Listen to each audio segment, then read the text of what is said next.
영혼이 잘된 같이 범사가 잘되고 너의 삶의 강건함을 더하여 주리라고 하는 이 약속은 우리가 너무나 많이 암송하고 있는 성경 구절입니다. 근데 이 말씀을 우리가 암송할 때마다 범사에 잘되고 강건하다라는 말씀에는 관심이 있지만 영혼이 잘 된다는 게 무슨 말씀일까?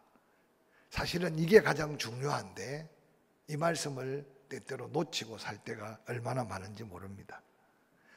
즉 이 말씀 속에는 우리들의 영적인 상태가 삶에 미치는 영향이 너무나 크다라고 말할 수 있습니다. 그럼에도 불구하고 오늘을 사는 많은 성도들은 이 중요한 영적인 상태, 영혼이 잘됨이 무엇인가에 대해서는 그 중요성을 잊어버리고 자꾸만 세상적이고 육신적이고 땅의 것, 눈에 보이는 것에 집착해서 세월을 낭비하거나 시간을 허비하거나 영적인 은혜를 놓치고 사는 경우가 얼마나 많은지 모릅니다. 이 세상을 사는 사람들은 수많은 관계를 통해서 사회를 구성하고 생활을 하고 있습니다. 그 관계가 많은 영향을 주는 것을 알기 때문에 때로는 스트레스를 받고 때로는 손해를 보고 때로는 아픔을 느껴가면서도 그 관계를 유지하려고 애를 씁니다. 특별히 물건을 판매하는 사람들은 때로는 모멸감을 느끼거나 때로는 손가락질을 받거나 때로는 인간 이하의 취급을 받으면서도 뭔가 팔아야 된다는 목적 때문에 끊임없이 그 관계를 개선해 나가려고 하는 걸 보게 됩니다. 우리가 인생을 살아갈 때 다양한 관계, 부모와 자녀와의 관계, 친구와의 관계, 이웃과의 관계, 비즈니스 하는 서로의 어떤 상대적인 관계, 수없는 관계가 있습니다. 그런데 여러분 이 시간에 가장 중요한 관계가 무엇일까? 쉽게 대답할 수 있는 것은 바로 택한 하나님의 백성들, 믿는 성도들과의 하나님과의 관계가 얼마나 중요한지 모릅니다. 영혼이 잘됨 같이 범사가 잘 될 수 있는 이유도 바로 이 하나님과의 관계가 아름다우면 모든 관계가 바로 잘 되는 관계, 형통함으로 이어진다는 겁니다. 그런데 하나님과의 관계에 심각한 영향을 미치는 것이 있다면 우리는 거기에 대한 좀 관심을 갖고 좀 집중해서 우리의 삶을 돌아봐야 되지 않겠습니까? 오늘날 특별히 기도 응답의 비밀을 살피면서 하나님과의 영적 교통이라고 할 수 있는 중요한 기도 응답의 관계를 오늘 사도 베드로는 다양한 응답의 비밀, 응답의 요소들 중에 바로 부부 관계를 통해서 응답의 기도의 놀라운 비밀을 소개하고 있습니다.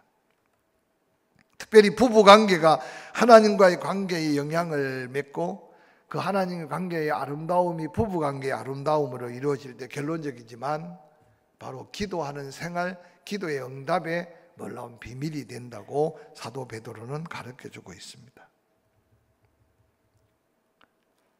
특별히 베드로전서 3장 1절부터 7절은 이렇게 기록하고 있습니다. 제가 읽어드릴 텐데 자막에 한번 말씀을 보세요. 아내들아 이와 같이 자기 남편에게 순종하라.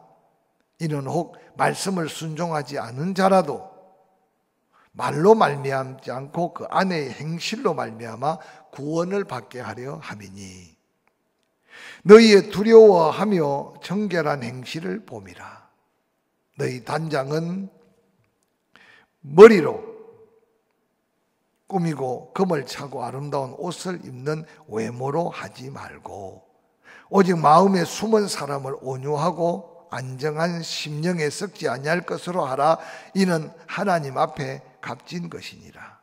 전에 하나님께 소망을 두었던 거룩한 부녀들도 이와 같이 자기 남편에게 순종함으로 자기를 단장하였나니 사라가 아브라함을 주라 칭하여 순종한 것 같이 너희는 선을 행하고 아무 두려운 일에도 놀라지 아니하면 그의 딸이 된 것이니라.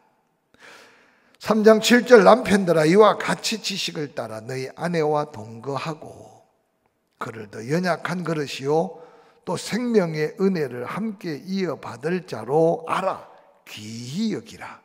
그리고 이 말씀이 중요해요. 이는 너희 기도가 막히지 아니하게 함이니라.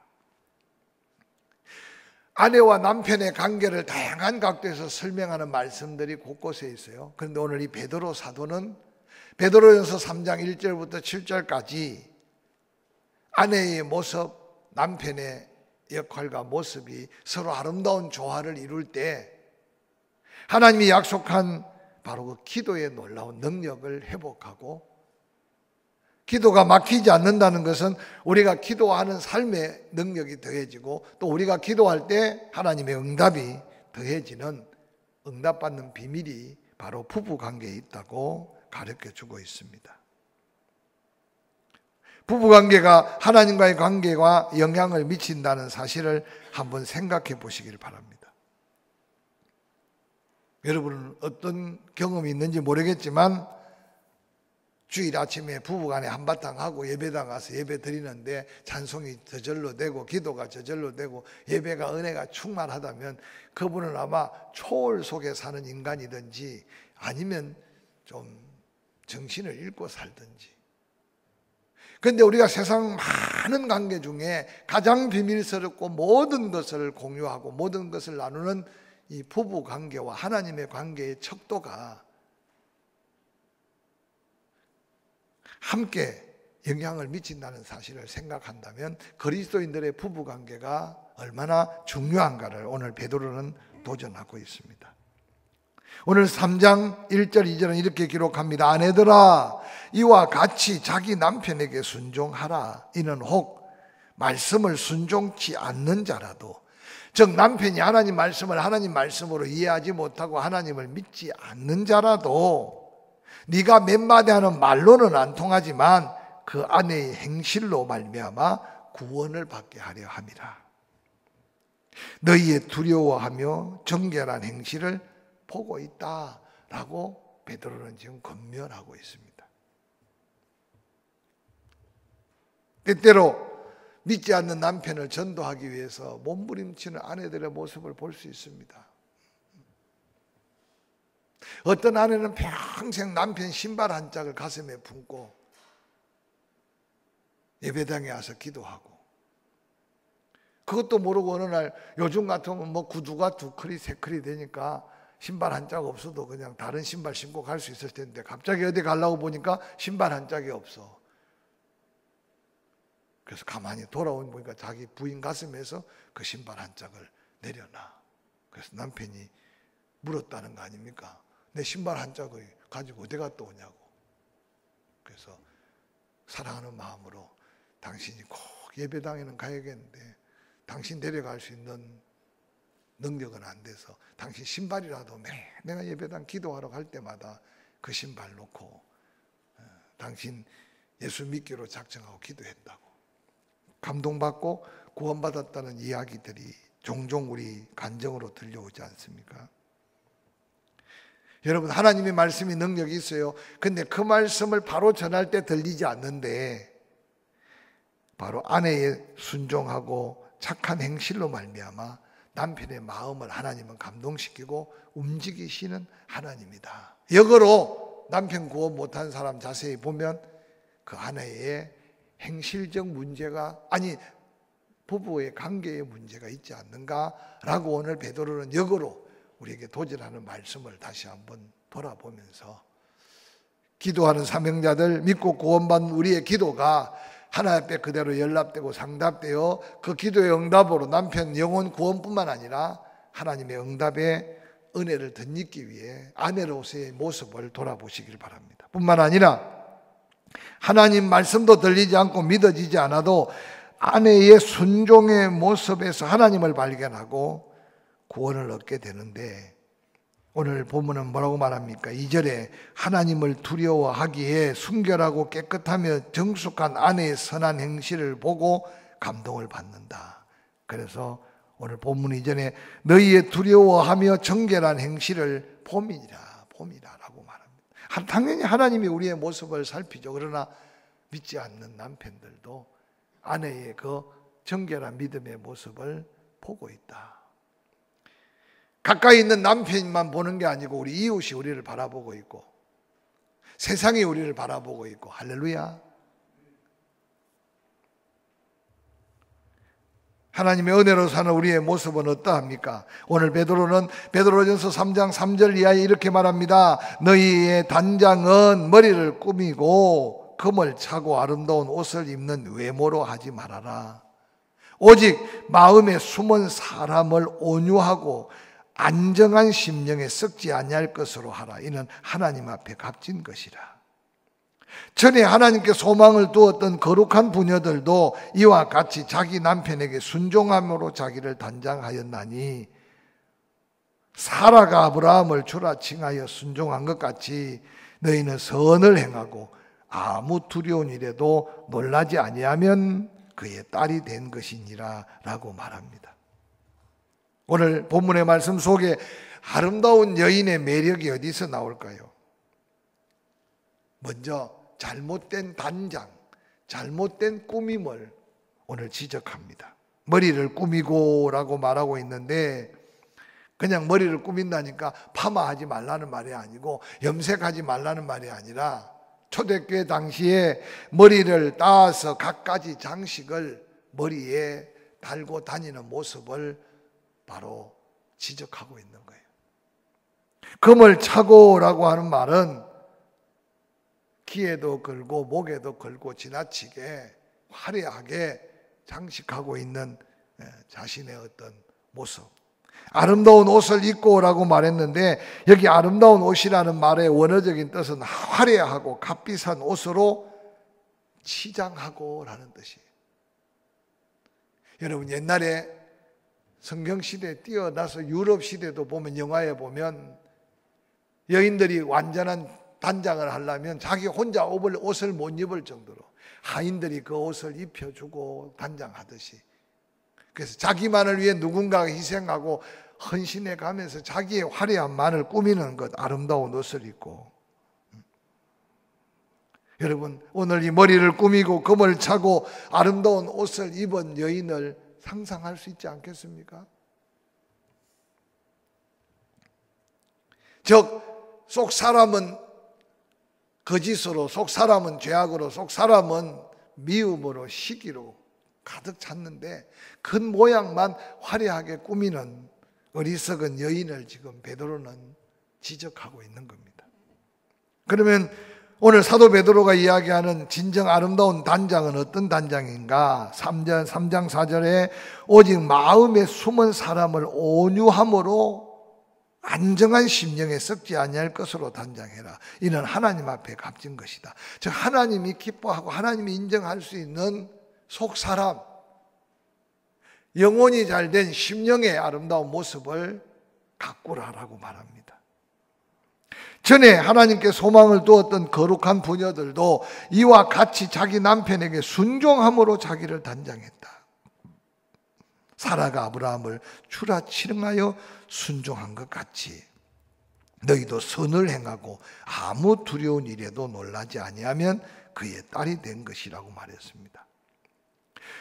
정말 하나님의 사람이 부부관계로 하나님의 관계의 아름다움까지 이어져 기도가 막히지 않고 구하는 대로 응답받는 기도의 비밀은 내적인 아름다움으로 즉 성품과 인격을 아름답게 단장하라는 겁니다. 할렐루야. 그래서 성령이 충만하면 성령의 9가지 열매가 우리의 성품 속에 인격 속에 뿐만 아니라 썩지 아니할 온유하고 평온한 성품으로 영혼을 단장해라. 썩지 아니할 온유하고 평온한 성품이 뭐겠어요? 예수의 마음, 변함없는 마음. 환경 따라 사람 따라 여러 가지 상황 따라 바뀌는 마음이 아니라 한결같은 온유한 마음. 그러면서 이전에 거룩한 여인들의 본을 삼아 단장해라. 그래서 여기 사라를 소개시켜 주고 있어요. 아브라함을 주라고 했다. 주라. 그냥 입으로만 주인이 아니고, 우리도 옛날에 남편이라고 부르지도 못했잖아요. 우리나라의 어떤 문화하고요, 이 성경 시대의 이스라엘 문화하고 비슷한 게 참 많아요. 남편을 그렇게 높인 것이 남자기 때문에, 나는 여자기 때문에 아니었어요. 그게 하나님의 어떤 창조적 질서를 존중하면서 그 아름다움이 거기에서 나타난다는 거예요. 근데 요즘은 이런 것들이 다 지나치게 이런 것들을 강조하면 요즘 젊은 세대는 이해할 수 없고 고리타분하게 느끼겠지만, 하나님은 지금도 그런 아름다움으로 단장해야 될 여인의 아름다움이 있듯이 성도의 아름다움이 있고, 할렐루야, 하나님의 백성으로서 갖춰야 될 성품적 아름다움으로 단장할 때 기도가 막히지 않고 기도의 응답에 놀라운 능력이 더해진다는 겁니다. 그러면서 3장 7절에 남편들도 자신을 돌아보라고 말합니다. 남편들아, 이와 같이 지식을 따라 너희 아내와 동거하고 그를 더 연약한 그릇이요 더 생명의 은혜를 함께 이어받을 자로 알아 귀히 여겨라. 이는 너희 기도가 막히지 아니하게 하려 함이라고 말했습니다. 지식을 따라 아내와 동거하래요. 하나님의 뜻을 깨달아가며 아내의 역할, 부부의, 남편의 역할, 아름다운 조화를 이루면서 함께 살아가는 거예요. 귀히 여기래요. 연약한 그릇으로 살펴주라는 거예요. 뿐만 아니라 하나님이 그 부부 관계의 아름다움을 통해 자녀의 생명, 하나님의 축복의 기업을 이어갈, 은혜의 유업을 함께 이어갈 자로 여길 때, 그때 아름다운 부부 관계는 하나님의 관계에 은혜의 관계로 이어져서 당당하게 기도하고 무엇이든지 구하면 응답하는 하나님의 은혜 안에 사는 귀한 축복을 누릴 수 있다고 오늘 사도 베드로는 강조합니다. 이 말씀을 자세히 살펴보면 싸우지 말라, 사랑해라 이런 말을 구체적으로 쓰지 않고 있어도 이 말씀 속에 어떻게 부부관계를 누리며 하나님과 관계를 아름답게 세워가야 할지를 그대로 보여주고 있습니다. 이제 연세가 지긋해서 어느 날 살다 보니까 그저 혼자 계시는 분은 이 부부관계 하니까 아이고 나는 이제 아무 관계가 없는 사람인가 생각할지 모르겠는데, 가장 가까운 관계가 부부관계라면 우리는 성도와의 관계, 이웃과의 관계, 끊임없는 관계를 통해 하나님의 관계가 아름답게 이어진다는 사실을 기억하고, 이 성탄절에 입에다 마스크 물고 손 한번 제대로 따뜻하게 받아볼 수 없고, 이제는 안아준다는 거는 이게 한번 해보세요. 깜짝 놀라가 다들 아마 도망갈 겁니다, 이제. 근데 이때 우리가 더 비록 거리감은 두고 살지만 마음만큼은 더 아름다운 관계를 회복해서 하나님과의 관계가 온전히 세워져 무엇이든지 구하고 얻는 하나님의 역사를 이룰 수 있기를 주의 이름으로 간절히 축원합니다. 그런데 우리가 선입감이라는 게 얼마나 중요한지 몰라요. 관계 속에서 선입감. 노르웨이에 사는 한 유능한 자동차 세일맨이 있었답니다. 어느 날 그렇게 나이 많아 보이지 않는데 그냥 간단한 셔터를 입고 부츠를 신고 그리고 청바지를 입은 한 사람이 자기 자동차 파는 그 영업소를 찾아온 거죠. 그러면서 그 세일즈맨에게 묻는 겁니다. 어떻게 차를 좀 많이 보유하고 있습니까? 우리나라는요, 차를 미리 주문하고 나중에 받지만 대부분 전 세계는 차를 다 마당에다 진열해 놓고 그리고 그 차를 보고 우리가 물건 사듯이 차를 그렇게 골라요. 그래서 이 세일즈맨이 이 집에 차가 좀 많이 보유되고 있습니까? 라고 물으면서 내가 지금 16대를 한꺼번에 살려고 하는데 내가 원하는 차가 있는가 모르겠다고. 그 소리를 듣자마자 이 세일즈맨이 아래 위로 훑어보니까 16대는 그냥 한 대도 살 것 같지 않아. 그래서 퉁명스럽게 아유 볼 일 없어요. 요즘 차도 별로 없고, 당신한테는 안 팔릴 것 같으니까 팔 생각 없다고 냉정하게 그래 고개를 잘래잘래 흔들고 그냥 내쫓다시피. 그래서 허름하게 입은 이 양반이 길 건너편에 또 다른 자동차 매매하는 데 가더니 한참을 있는데 보니까 이 사람이 와서 한 대를 끌고 가고 저 사람이 와서 한 대를 끌고 가고 16대를 팔았다는 거 아니겠어요? 나중에 수소문에서 알고 보니까 이 사람은 노르웨이에서 참치를 잡는 큰 어선의 선장인데 이번에 아마 참치를 너무너무 많이 잡아서 선원들한테 차를 한 대씩 다 사게 해가지고 자기가 와서 차를 사는 사인을 했던 거예요. 뭐 우리하고 상관없는 이야기 같지만 사실 우리가 때로는 선입관을 잘못 가져서 사람을 놓치거나 인생을 허비하는 경우가 얼마나 많은지 모릅니다. 젊은이들이 결혼 대상자를 잘못된 선입관으로 판단해서 진짜 만나야 될 사람을 놓치고 그저 잘못 만나서 인생을 후회하는 사람도 많고 사업하는 사람들은 특별히 그 사람 외모만 보고 판단해서는 안 되는 걸 수없이 볼 수 있어요. 사도 베드로는 베드로전서 3장 1절에 얼마나 의미심장한 말을 우리에게 선포하고 있는지 몰라요. 아내된 자들아 너희 말로 말미암지 않고 그 아내의 행위로 말미암아 구원을 얻게 하려는 하나님의 큰 비밀도 있다.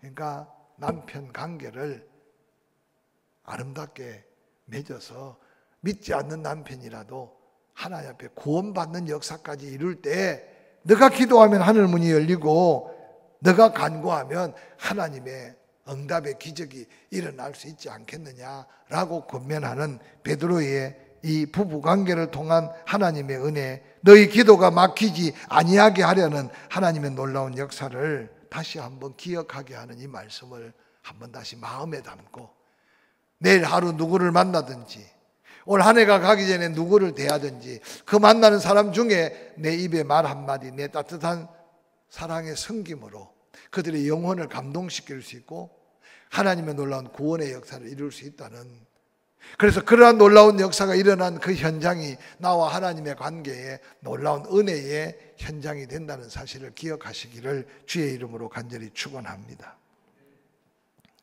히틀러를 아시죠? 히틀러가 어릴 때부터 평소에 싫어하는 두 가지가 있었대요. 그 하나는 첫 번째 유대인이었고 또 하나는 여자였대요. 히틀러가 싫어했던, 어릴 적부터 그냥 그 생각 속에 싫어했던, 그래서 유대인이라면 어릴 적부터 치를 떨었고 여자에 대해서 선입관이 잘못됐대. 훗날 그로 인해서 역사상 유례없는 600만 명이라고 하는 유대인을 살해했던 히틀러를 알지 않습니까? 그뿐만 아니라 그는 그 누구도 사랑할 수 없었고 평생 독신으로 살다가 비참하게 죽었다고 하지 않습니까? 그런데 히틀러가 그렇게 된 걸 그 어머니의 영향 때문이었다고 후세대 사람들은 말합니다. 그의 아버지는